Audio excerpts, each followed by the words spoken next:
What is Mercury? How I had to learn to deal with Mercury retrograde. I had to recondition my expectations because I don't really know who it was that was like, Mercury retrograde is so terrible. There's always a positive expectancy and a negative expectancy. And if you've got a negative expectancy for every single outcome that you're projecting into your future, you're going to have 99.9 of those negative expectancies come true.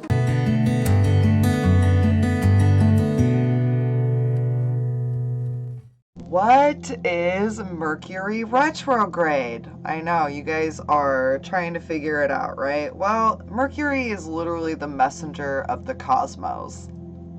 During its retrograde, Mercury spins backwards and it literally takes us back into our past. It brings up any messages or lessons from the past that we have yet to really admit to, address. It helps us to become open to learning. The things that you need to expect with Mercury retrograde are heightened senses, enhanced intuitive abilities, vivid dreaming, like you're gonna see people naked. You might have some nightmares too, and it could be pretty vivid, depending on where your awareness is in your awakening. You need to be careful to slow down. Mercury retrograde isn't a time where you want to like speed through things, because Mercury retrograde is a time where we have mishap, things fall over, we fall over, things break, things fall off the counter. It's a time where if you don't let yourself slow down, the things around you in the 3D will feel it. Sometimes you're dope. So a lot of times people from the past reappear, and that's so that you can find closure with them. People usually see Mercury retrograde as a time where exes come back and it's like, yay, and it's so amazing and fun. Well, it's usually so that you can have closure with them. It's not so much so that you can get back with them. It's not the universe. It's not God. This is the one for you. It's them coming back around so you can close that out. And once this retrograde is over, that chapter is closed and a new chapter begins, and new things can come into your life. But basically, the retrograde is from February 17th until March 9th. And what it does is it's basically clearing out everything in your life that no longer serves you so that the new can come in. If you have a house and you don't sweep it, and you never sweep it, you never sweep it, you never sweep it, and you finally sweep it, you cannot brush all the stuff into the dustpan because you haven't swept it in like a year.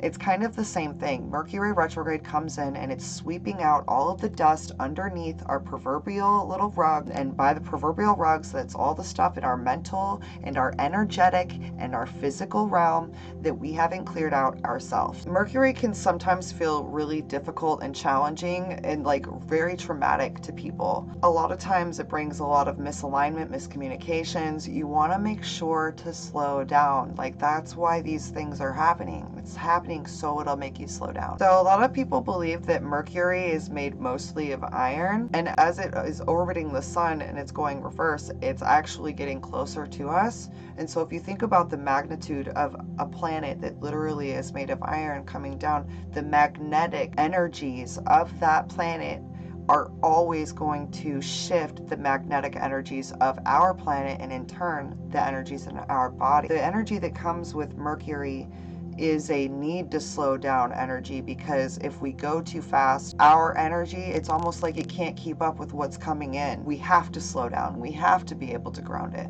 And that's where a lot of people have problems with Mercury retrograde, is that they aren't slowing down. And then they attach an expectation to what's going to happen. My expectation of everything going wrong during Mercury always solidified everything going wrong during Mercury. So after the last Mercury retrograde that I had kind of a rough time, which was 3 retrogrades ago in Las Vegas, I decided that I would never have a bad retrograde again, that I would always allow things to come as they would. Whatever came during a retrograde needed to come, and whatever left during a retrograde needed to leave. Having that awareness, thinking that to yourself, reiterating that to yourself when it gets hard, is literally one of the only things that kept me on an even keel the last few retrogrades, when I was like, oh, I don't think I'm gonna make it. I don't, and it's all these fear processes, and I had to get out of that process of the fear, I think it was in October that I realized that it was an affirmation that was not serving me.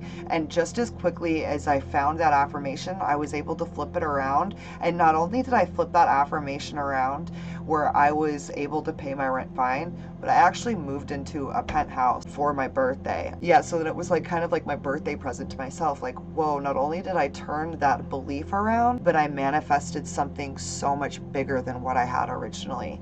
So if you can understand the algorithm of your own mind, you can then move into manipulating the algorithm of our planet, because it really does depend on you. The one reason that I like retrogrades is that they're actually a portal, and it allows for us to clear out things that we have not been able to clear out. And because this is the first retrograde of 2020, this is huge. We all need this. We want this. We want this stuff to be cleared out. Even though it's not fun to be thrown around and thrown against the wall, it's what we need. And when we need it, even though we don't want it, it's gonna happen. And if we fight it, more of those frustrating situations, more of those mishaps, more of the tires and all of the things going wrong. I'm not going to put anything out there for people, but anything that is in your mind seemingly going wrong, it's because you're not slowing down. So if I can say anything to you during this Mercury retrograde,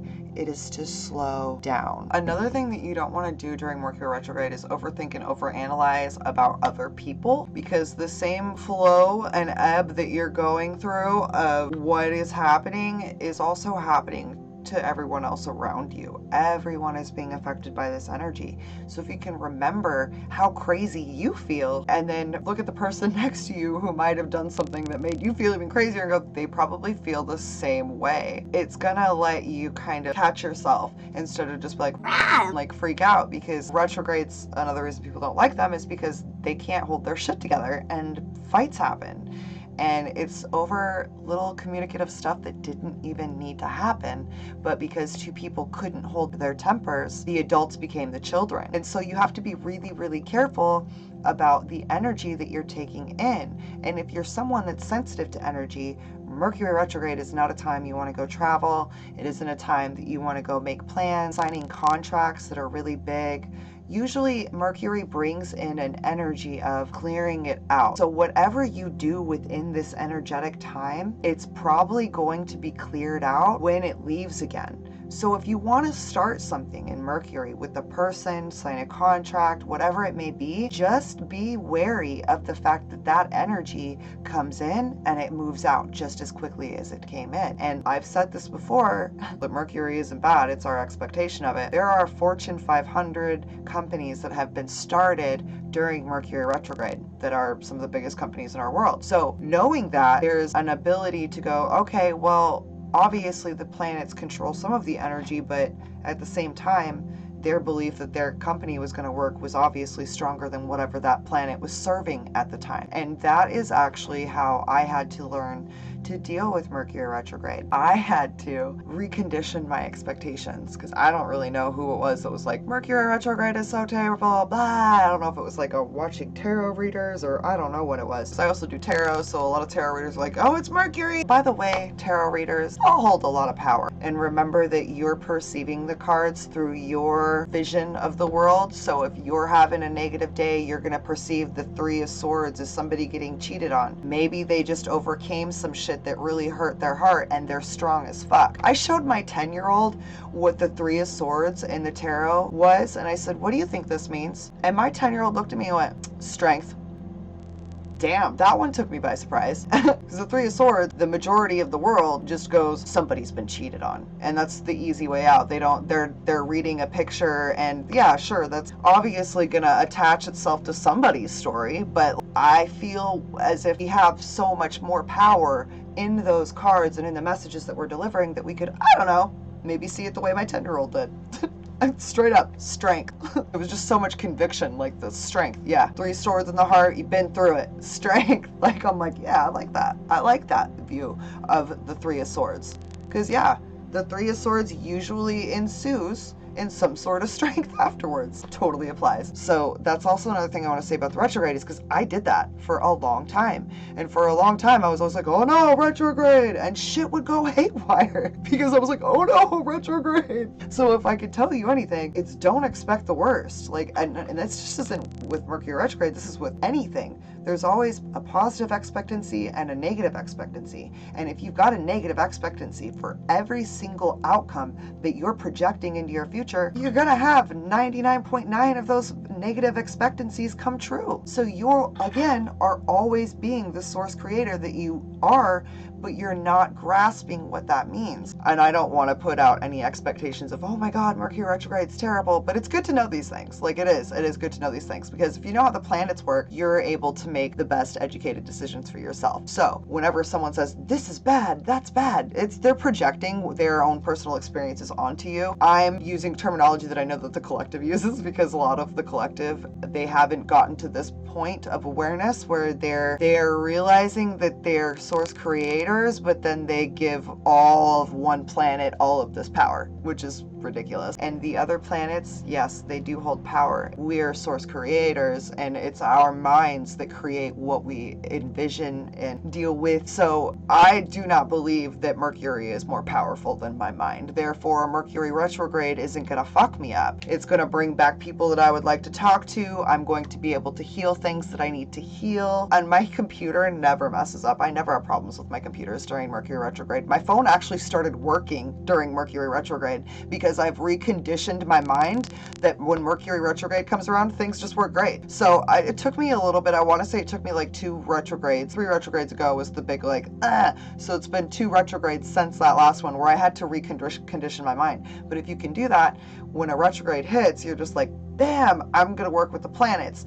I know that this, and this is probably not a great idea right now because the energy isn't really working with it. It's kind of like when you jump in a river and the river's flowing very quickly one way and you're jumping in the river and trying to swim upstream. That's kind of what it's like when you're like, I'm going to go buy a house during Mercury retrograde. It's not that people can't do it. Do not let anyone else's projections of what may or may not work be placed onto you and take those as your truth. If you're not actively creating a reality that works for you, if you're actively creating expectation of failure and negativity, and you've got expectancy of negativity every time you think of an outcome in the future, then you're negatively creating your reality.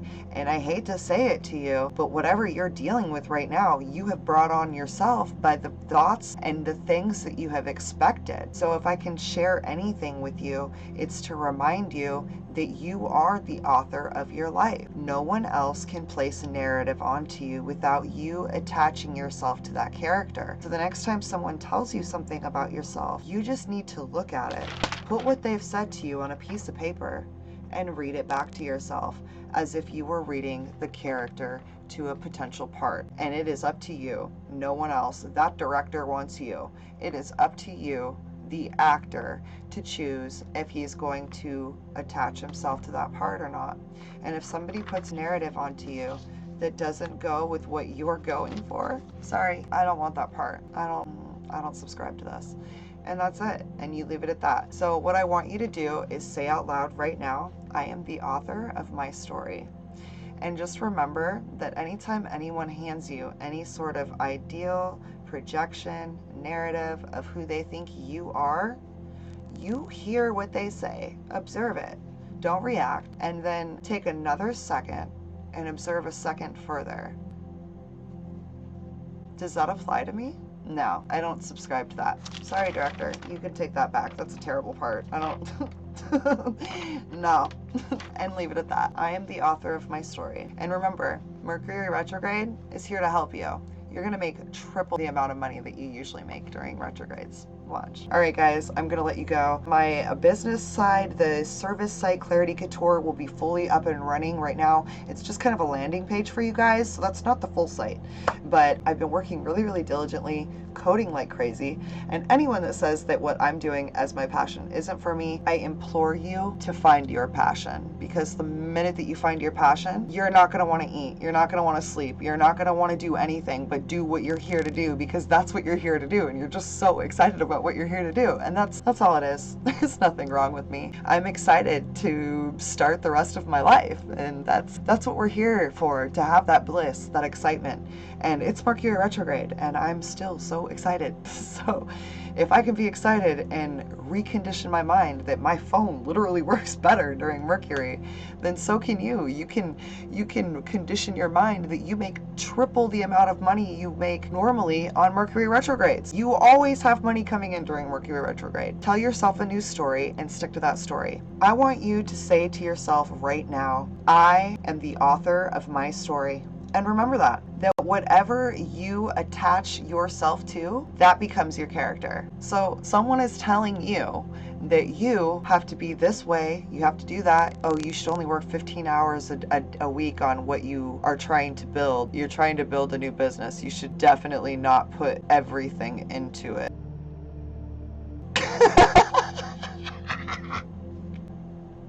I can't.